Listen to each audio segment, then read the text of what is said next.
Hello student, good morning all of you. Class 11th का हम domain हमने किया था। आज हम रेंज की क्वेश्चन करते हैं। ठीक है, रेंज। ठीक है, रेंज मीन्स आउटपुट है ना, और डोमेन मीन्स इनपुट। मतलब जैसे कोई आपका सेट है, रिलेशन है, सेट ए टू बी। ठीक है, इसे हम क्या बोलते हैं, डोमेन। आर जैसे मतलब बोलने का तरीका क्या है, R maps A to B. तो जो ए है, ए मतलब एक्स वाले को जो रिप्रेजेंट कर रहा है, ये हमारा हो गया डोमेन। ठीक है, और बी हो गया हमारा कोडोमेन या रेंज, है ना। Range is a subset of codomain, है ना, क्योंकि कोडोमेन को क्या होता है, कंप्लीट, और रेंज क्या होता है, जो कनेक्टेड होते हैं। ठीक है, तो रेंज जो है एक सबसेट है किसका, कोडोमेन का, मतलब उसका एक पार्ट है ना, कोडोमेन। तो इस सबसेट का symbol range is subset to codomain. ठीक है, तो वन बाय वन से क्वेश्चन करते हैं। तो हमने हम क्या क्या पढ़ा है, एक पढ़ा है ट्रिग्नोमेट्रिक फंक्शन। ठीक है, तो ट्रिग्नोमेट्रिक फंक्शन की अगर मैं बात करूं, तो जैसे फर्स्ट क्वेश्चन में ले लेता हूँ, 2 + sin x F X equal to 2 + sin x, है ना। मुझे इसका रेंज और क्या बताना है, रेंज बताना है। तो देखिएगा जरा, आपको पता है sin x, हमें पता है जो sin x है, ठीक है, उसकी जो रेंज है -1 to 1 होता है। ये तो आपको पता है, मैंने आपको लर्न करवाया था टेबल में। ठीक है, ये इतना पता है। अब इसके थ्रू इससे लाना है, तो कैसे लाएंगे हम, 2 ऐड कर देते हैं। अब ये देखो sin x ऑलरेडी था, 2 ऐड कर दिया, तो मैंने बोथ साइड क्या कर दिया, 2 ऐड कर दिया। तो 2 इस साइड भी ऐड करो, अब इस साइड भी 2 ऐड करो, है ना, इससे कोई फर्क ना पड़े। And then 1 + 2। देखो ये है ना, जो आपको ये है सिंबल, जिसे बोलते हैं इनइक्वालिटी सिंबल। एक चैप्टर आएगा, तो इनइक्वालिटी का रूल क्या होता है, अगर आप इनइक्वालिटी है ना, इन्हें बोलते हैं सिंबल ऑफ इनइक्वालिटी, तो इसमें भी आप कुछ प्लस माइनस करते हो, प्लस माइनस करते हो, तो हमारा जो इनइक्वालिटी के साइन सेम रहते हैं। इनइक्वालिटी के साइन क्या रहते हैं, सेम रहते हैं। जबकि आप मल्टीप्लाई और डिवाइड करते हो, है ना, मल्टीप्लाई और डिवाइड, ठीक है, तो उस समय हमारा क्या होगा, इनइक्वालिटी का साइन क्या हो जाएगा, चेंज। मल्टीप्लाई से कोई फर्क दे, जैसे मान लो ये 3 है, 3 < 4, अगर मैं इसे 2 से मल्टीप्लाई करता हूँ, इधर 2 से तो मल्टीप्लाई में तो कोई फर्क नहीं पड़ेगा। सपोज मैं आपको इसका बताता हूँ रूल, है ना। तो जैसे ये 3 2 है, 3 ग्रेटर देन 2 है, तो मैंने 1 2 से ऐड कर दिया, तो कोई फर्क पड़ेगा नहीं, अभी भी तो इनइक्वालिटी को क्या कर रहा है, फॉलो कर रहा है। तो प्लस माइनस में कोई दिक्कत नहीं। अब बात करते हैं मल्टीप्लाई, मल्टीप्लाई में भी कोई दिक्कत नहीं होनी चाहिए। अगर 2 से हम मल्टीप्लाई करूँ, 2 से यहाँ से मल्टीप्लाई करूँ, तब भी सेम रहेगा। जबकि डिवाइड, है ना, डिवाइड से इनइक्वालिटी का साइन चेंज हो जाता है। जैसे ये 1 2 < 3 से अगर मैं इसका डिवाइड करूँ, इसका रेसिप्रोकल करूँ, है ना, बोले से रेसिप्रोकल करूँ, तो रेसिप्रोकल करने से आपका इनइक्वालिटी का साइन क्या हो जाता है, चेंज हो जाता है। ठीक है, 0.5 इज ग्रेटर देन 0.3। तो याद रखना, जब भी आप रेसिप्रोकल करते हो, ये आपको काम आएगा, है ना। तो रेसिप्रोकल करने से इनइक्वालिटी का साइन क्या हो जाता है, चेंज। सेकंड, किसी भी, है ना, नेगेटिव नंबर से आप क्या करते हो, मल्टीप्लाई और डिवाइड। तो किसी भी नेगेटिव नंबर से आप मल्टीप्लाई और डिवाइड करते हो। सपोज 2 < 3 से, है ना, तो मैं इसे -1 से मल्टीप्लाई कर रहा हूँ। क्या कर रहा हूँ, -1 से मल्टीप्लाई, तो ये क्या हो गया, -2, और ये हो गया -3। ठीक है, तो इनइक्वालिटी का साइन क्या हो गया, चेंज हो गया। तो ये आपको दो चीज आपको लर्न रखना है, रेसिप्रोकल करने से इनइक्वालिटी का साइन चेंज हो जाता है। सेकंड, अगर आप इसे माइनस से मल्टीप्लाई करते हो, है ना, माइनस से मल्टीप्लाई या डिवाइड, तो इनइक्वालिटी का साइन चेंज हो जाता है। ठीक है, तो ये वाला कंसेप्ट इसमें करना है। तो मैंने 2 साइड ऐड कर, तो कोई फर्क तो पड़ेगा नहीं इनइक्वालिटी में, क्योंकि प्लस माइनस में कोई फर्क नहीं पड़ता है। तो ये कितना हो गया हमारा 1, और ये हो गया हमारा 2 + sin x, एंड दिस 1 3। तो आपकी रेंज कितनी आ गई है, y तो है 2 + sin x, तो y की रेंज कितनी होगी आपके पास, 1 2 3। तो आपको जो रेंज है वो आपको हो गया 1 2 3, इजंट इट। ठीक है,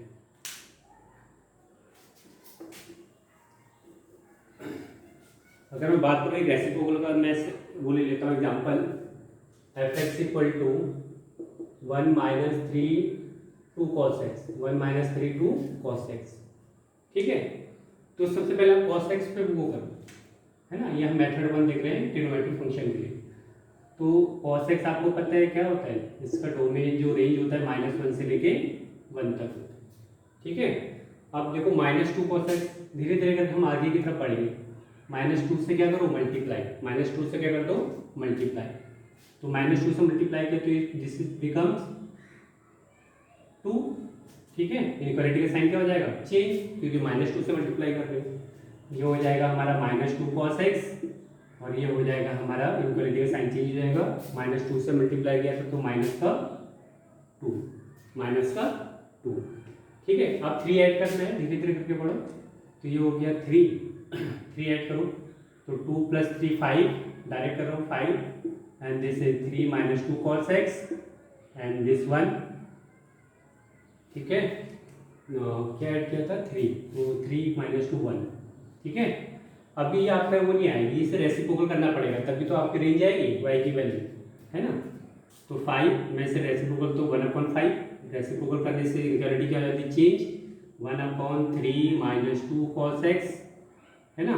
और ये आपने रेसिप्रोकल किया है तो ये हमारा क्या हो जाएगा, चेंज, है ना। तो हमारा रेंज क्या हो गया, 1/5 to 1, यही आएगा 1/5 to 1, ठीक है। तो ये हमारा हो गया रेंज, ठीक है। तो ट्रिग्नोमेट्रिक फंक्शन के लिए आप कर लोगे। सेकंड आते हैं हमारे सिंपल अलजेब्राइक फंक्शन में। तो आपको इसमें डोमेन और कोडोमेन आप इजीली निकाल सकते हो, ठीक है।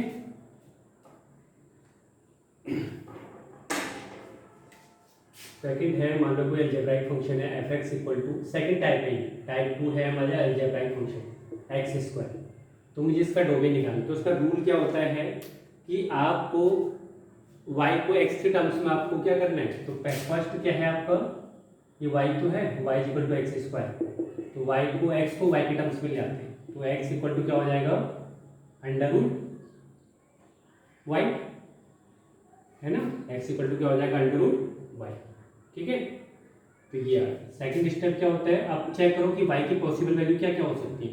मैंने क्या बोला था कि y के जो अंदर एलिमेंट होता है अंडर के, वो हमेशा क्या होना चाहिए, पॉजिटिव, है ना। तो y हमेशा क्या होना चाहिए, पॉजिटिव, 0 भी हो सकता है, क्योंकि पॉजिटिव भी होना चाहिए रियल नंबर। अगर ये नेगेटिव हो गया तो हमारा क्या हो जाएगा, है ना, ये कॉम्प्लेक्स का पार्ट हो जाएगा, जो कि नॉन इमेजिनरी पार्ट हो जाएगा, ठीक है। तो हमारी जो रेंज होगी y की value is what, range belongs to 0 to ∞, ठीक है। तो सिंपल है, इसमें कोई दिक्कत नहीं होनी चाहिए आपको। अगर मैं इस नेक्स्ट क्वेश्चन करूँ इस स्टेप पर,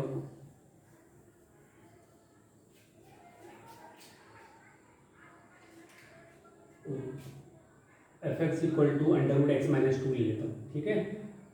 तो पहला आपका स्टेप क्या है, अलजेब्राइक फंक्शन के लिए आप y को x के टर्म्स में, x को y के टर्म्स में फाइंड आउट करो। y = √x - 2, मैंने स्क्वायरिंग बोथ साइड किया, तो y² = x - 2, this is x क्या हो जाएगा आपका 2 + y², यही तो होगा, 2 + y²। सेकंड स्टेप क्या है, y को चेक करो, ठीक है। तो मैं यहाँ पर अगर y को चेक करूँगा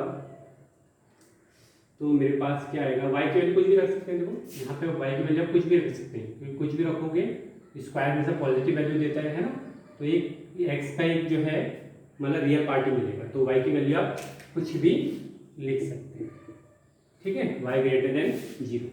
बट यहाँ पे कंडीशन क्या है, दिक्कत क्या है, तो हमारा क्या हो गया 0 to ∞।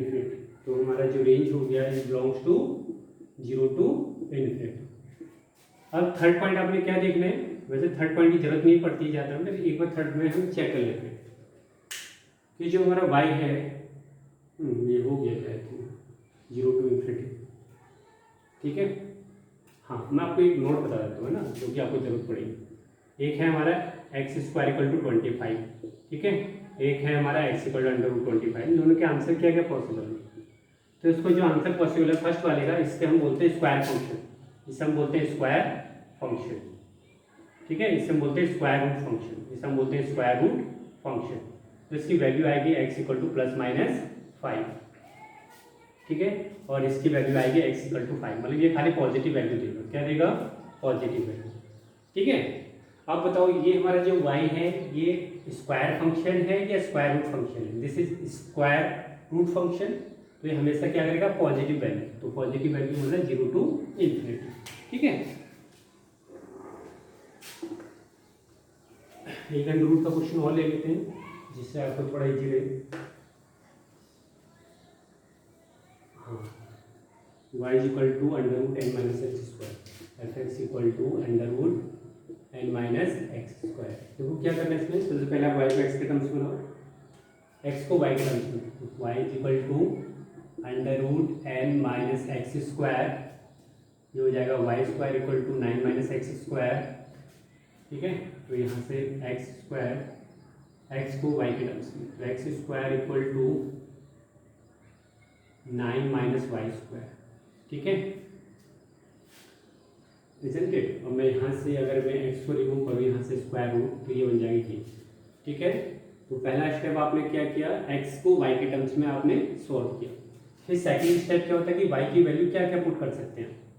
ठीक है, देखो तो ये अंडर रूट के अंदर है ना, ये क्या है, अंडर रूट के अंदर है ना, तो ये हमेशा क्या होना चाहिए, पॉजिटिव, क्या होना चाहिए, पॉजिटिव। तो यहाँ से क्या कंडीशन निकल रही है, N minus Y square is always greater than equal to 0। ठीक है, क्योंकि अंडर रूट के अंदर जो भी पार्ट होता है वो हमेशा क्या होना चाहिए, पॉजिटिव। तो अगर मैं इसे सिंप्लीफाई करूँ, ये बनना है हमारा, ये आइडेंटिटी बन रही है ना, 3 + y 3 - y की आइडेंटिटी। ठीक है, तो नंबर यहाँ पे हम क्या यूज करेंगे, वेविकर मेथड। क्या यूज करेंगे, वेविकर method. This is -3, this is +3, this is infinitive and this is minus का इन्फिनिटिव। वैल्यू चेक करो, इनके बीच में कोई मैं -4 रख लेता हूँ, -4 रखूँगा तो निगेटिव है ना, ये हमारा क्या होगा, negative, -4 negative and this is -4, this is plus, तो नेगेटिव आएगा आई थिंक, है ना, चेक करेंगे। फिर अब मैं रखता हूँ 1 रख लेता हूँ, है ना, या 0 रख लेता हूँ, 0, ये पॉजिटिव, ये भी पॉजिटिव। ठीक है, अगर मैं ग्रेटर देन 4 रख लेता हूँ, यहाँ पे नेगेटिव मिलेगा ना, तो आपका साइन क्या है, ग्रेटर का, तो ग्रेटर का मतलब पॉजिटिव वाला, तो आपका इंटरवल होगा -3 से 3। बट ये कंप्लीट नहीं है, वाई, क्योंकि वाई हमारा क्या है, वाई हमारा क्या है, स्क्वायर रूट फंक्शन है, मतलब इसमें नेगेटिव वाले को इंक्लूड नहीं करते, मतलब यहाँ पे कहीं 0 होगा ना। ठीक है, तो ये वाला पार्ट हमारा इंक्लूड नहीं होगा। ठीक है, ये आपका थर्ड पॉइंट है, कभी कभी थर्ड पॉइंट को भी देखना पड़ता है। तो थर्ड पॉइंट हमारा क्या हो गया, मतलब इस, देखो हमारा जो रेंज है ये एक्चुअल में तो ये आ रहा था, बट ये कौन सा फंक्शन है हमारा, स्क्वायर रूट फंक्शन। तो स्क्वायर रूट फंक्शन हमेशा क्या देता है, पॉजिटिव वैल्यू, तो इसमें हमारा जो -3 से 0 है वो वाला पार्ट इंक्लूड नहीं होगा, तो आपका क्या हो गया, 0 to 3, 0 to 3। ठीक है, तो इतना आपको क्लियर होना चाहिए। नेक्स्ट क्वेश्चन, तो स्क्वायर रूट वाले फंक्शन वाला आपको समझ में आ गए। ठीक है, अलजेब्राइक फंक्शन समझ में आ गए हैं और ट्रिग्नोमेट्रिक फंक्शन समझ में आ गए। एक मॉड की बात कर लेते हैं, fx = mod x - 1, fx = mod x - 1। इसका डोमेन और रेंज बताओ। तो डोमेन तो आप कुछ भी रख सकते हैं, x की वैल्यू आप कुछ भी रखोगे तो मॉड तो हमेशा पॉजिटिव वैल्यू देगा। ठीक है, तो x की वैल्यू, मतलब मैं इसके डोमेन की बात करूँ, इसका डोमेन क्या होगा, r, है ना, या r को आप ये भी लिख सकते हैं -∞ to ∞। ठीक है, अब बात करते हैं रेंज की। आपको पता है ये y है, y को x की मोड, x को y के टर्म्स में तो नहीं ला पाएंगे यहाँ पे, लेकिन आपको पता है जो mod x है ये हमेशा क्या देता है, पॉजिटिव वैल्यू। क्या देता है, पॉजिटिव वैल्यू। ठीक है, तो y हमेशा क्या होगा, ग्रेटर देन 0 होगा।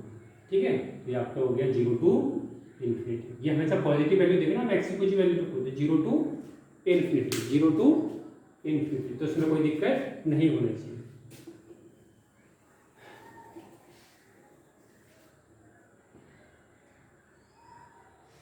अगर मैं बात करूं y = 3 mod x - 2, ठीक है, तो इसमें आपका x - 2, पहले x - 2 पे फोकस करो। देखो रेंज तो आप कुछ भी रख सकते हो, डोमेन तो कुछ भी रख सकते हो x की वैल्यू। अगर मैं बात करूं रेंज की, तो बताओ, पहले धीरे धीरे के मॉड पे आते हैं। आपको पता है x - 2 हमेशा क्या देता है, पॉजिटिव वैल्यू। क्या देता है, पॉजिटिव वैल्यू। अब मैंने नेगेटिव से क्या कर दिया, मल्टीप्लाई, तो आपका इक्वालिटी क्या हो जाएगा, चेंज हो जाएगा। बताया था ना आपको, कि किसी भी नेगेटिव नंबर से मल्टीप्लाई करते हैं तो इनइक्वालिटी क्या हो जाता है, चेंज हो जाता है। ठीक है, अब 3 क्या कर दो, बहुत सारे ऐड कर दो, तो 3 माइनस मॉड x माइनस 2, ठीक है, ग्रेटर देन इक्वल टू 3। ये y तो है, तो y की वैल्यू क्या होगी, लेस देन 3। क्या होगी y की वैल्यू, ये y है ना, दिस इज y, तो y की वैल्यू आपकी क्या हो गई, तो रेंज क्या आ गया आपका, रेंज, दिस इज रेंज 3 से लेस, मतलब माइनस इंफिनिटी टू, 3 को इंक्लूड करना है क्योंकि इक्वलिटी का सिंबल है। ठीक है, तो ये हो गया हमारा रेंज हो, है ना। तो इस टाइप के डिफरेंट टाइप के क्वेश्चन हैं। ठीक है, तो मैं आपको होमवर्क देता हूँ, आपको एक बार खुद से ट्राई करना। चलो एक बार मैं एक अलजेब्रा का क्वेश्चन देता हूँ आपको। अलजेब्रा का क्वेश्चन है आपका x माइनस 2 2x प्लस 3। ठीक है, इसे ध्यान से देखिएगा, इंपॉर्टेंट क्वेश्चन है। इसका डोमेन और रेंज बताना है, ये दो रेंज की बात करते हैं ना। तो मैंने कहा फर्स्ट स्टेप क्या है, आपको जब भी अलजेब्रा दिखे तो x को y के टर्म्स में सॉल्व करो। तो मैं जैसे क्रॉस मल्टीप्लाई करता हूँ, 2xy है ना plus 3y equal to x minus 2। x को सेपरेट करना है, तो 2xy minus x equal to minus 2 minus का 3y, x कॉमन लिया तो क्या आएगा आपका, x कॉमन लेंगे तो 2y minus 1 is equal to minus 2 minus 3y, है ना। तो x की वैल्यू क्या होगी आपकी, minus 2 minus 3y upon 2y minus 1। इतना क्लियर है, ठीक है। देखना कहीं एरर हो रहा हो तो, है ना। 2xy plus 3y x minus 2 2xy minus x minus 2 minus 3y, x हमने कॉमन लिया 2y माइनस 1, बिल्कुल सही। अब देखो जरा, अब आते हैं इसका, आपने x को y के टर्म्स में लिया है। अब बताओ मैं इसमें y की क्या वैल्यू रख सकता हूँ जिससे कि हमारा x डिफाइंड है। ठीक है, तो मैंने देखा था डिनोमिनेटर वाला पार्ट कभी भी जीरो नहीं होना चाहिए। अगर ये जीरो हो गया तो ये क्या हो जाएगा, इन्फिनिटी, जो कि अनडिफाइंड होगा। ठीक है, तो y की वैल्यू क्या नहीं हो सकती, जीरो नहीं हो सकती। तो 2y minus 1 does not zero, तो y की वैल्यू क्या नहीं हो सकती, 1/2 नहीं हो सकती। ठीक है, तो ये हो गया आपका रेंज। तो आपका रेंज क्या हो गया, y से r माइनस 1/2। ठीक है, तो आपका रेंज क्या हो गया, range all real number except 1/2। ठीक है, तो ये आपका था। तो क्या क्या पढ़ा आपने, मॉडुलस फंक्शन हमेशा पॉजिटिव वैल्यू देता है उसके थ्रू। ठीक है, सेकंड आपने पढ़ा है ट्रिग्नोमेट्रिक फंक्शन, आपको डोमेन और रेंज पता होने चाहिए, उसके बेसिस पे निकालोगे। स्क्वायर रूट फंक्शन में याद रखना है कि वो स्क्वायर फंक्शन है, स्क्वायर रूट फंक्शन है। अगर स्क्वायर रूट फंक्शन है तो हमेशा क्या देगा, पॉजिटिव वैल्यू। और फोर्थ वन हमने देखा था अलजेब्राइक वाला, मतलब आपको x को y के टर्म्स में लाना है, तो यहाँ पे आप y को डिफाइन कर सकते हो ना। ठीक है, तो ये हमारा हो गया रेंज निकालना। ठीक है, तो सिमिलरली आपको क्वेश्चन करने हैं, जितने भी क्वेश्चन आपके रेंज के। ठीक है, ये रेंज और डोमेन एक बहुत बड़ा पार्ट हुआ है ना, तो हमने इसे डिटेल में नहीं देखना है, लेकिन जो इंपॉर्टेंट क्वेश्चन थे वो मैं करा चुका हूँ। ठीक है, तो कुछ होमवर्क है, आप ये खुद से ट्राई करना घर पे। फर्स्ट है आपका fx equal to 4 sin x plus 5 upon 3। ठीक है, सेकंड क्वेश्चन है आपका 4 sin x प्लस 5 और ठीक है fx equal to under root X square minus 9। ये तो मैं आपको डोमेन भी दिए थे, कोडोमेन भी दिया था। ठीक है, तो fx equal to under root 9 minus X square, fx equal to 1 upon under root X square minus 9। ठीक है, fx equal to 1 upon under root 9 minus X square. ठीक है, तो उनका ट्राई करना फिर एक मॉड का भी ले लो, y equal to 1 upon mod x plus 1 plus 7, जो भी करना है 7 प्लस 9 जो भी करना है, x प्लस 7 प्लस 9। ठीक है, तो मॉडुलस हो गया, रेंज हो गया। ठीक है, इतने सारे पार्ट हो गए। ठीक है, तो ये आपका होमवर्क है, इसका आपको रेंज फाइंड आउट करना है। क्या फाइंड आउट करना है, रेंज। ठीक है, अगर मैं बात करूँ आप रेंज फाइंड आउट करना है। ठीक है, अगर मैं आपसे पूछूं sec x का वो बताओ, है ना, रेंज, तो sec x का रेंज क्या होता है, मैंने आपको ऑलरेडी बताया था sec x का रेंज क्या होता है। अगर मैं आपसे पूछूं sec x का रेंज क्या होता है ना, तो बताओ जब, तो मैं इसका y ले लूँ, y इज इक्वल टू, तो इसमें लिख सकता हूँ 1/cos x, 1/cos x, ठीक है। तो cos x तो आपको बड़ा इजीली पता है कि -1 to 1, ठीक है। मुझे sec x का रेंज बताना है, ठीक है, इसका मुझे क्या बताना है, रेंज। तो आपको cos x को डिफाइन करना, cos x की वैल्यू क्या होती है, मिनिमम -1 मैक्सिमम 1, ठीक है। अब क्या करना है, रेसिप्रोकल, क्या करना है, रेसिप्रोकल। तो रेसिप्रोकल करोगे तो ये तो -1 ही रहेगा, लेकिन इक्वालिटी क्या हो जाएगी, चेंज, 1/cos x, ठीक है, और इक्वालिटी क्या हो जाएगी, change, and this is 1, reciprocal 1 का रेसिप्रोकल। तो ये -1 बिलोंग्स टू y, ये 1/cos y तो है, तो y की वैल्यू क्या है, y की वैल्यू -1 से क्या है, लेस, -1 से लेस, देखो यहाँ पे -1, दिस इज 1, -1 से लेस मतलब ये वाला पार्ट, ठीक है। सेकंड बात करूँ 1 से ग्रेटर, तो 1 से ग्रेटर मतलब ये वाला पार्ट। तो sec x का जो रेंज होता है वो कितना होता है आपके पास, ठीक है, -∞ to -1 क्लोज इंटरवल, ठीक है, क्योंकि इक्वालिटी का साइन है, यूनियन 1 to ∞, है ना। तो 1 मार्क का क्वेश्चन बन सकता है कि sec x का रेंज बताओ, तो साइन ऑफ cos x के हेल्प से हम फाइंड आउट कर सकते हैं वेरी इजी, ठीक है। तो आपको 2 पॉइंट आपको लर्न रखने हैं इस आज भी जो मैंने पढ़ा है। फर्स्ट पॉइंट, किसी भी नेगेटिव नंबर से मल्टीप्लाई करते हैं तो आपका इनइक्वालिटी का साइन चेंज हो जाता है। सेकंड पॉइंट, अगर किसी भी फंक्शन का आप रेसिप्रोकल कर रहे हैं तब भी आपका इनइक्वालिटी का साइन चेंज हो सकता है, ठीक है। Okay, till then good bye, take care.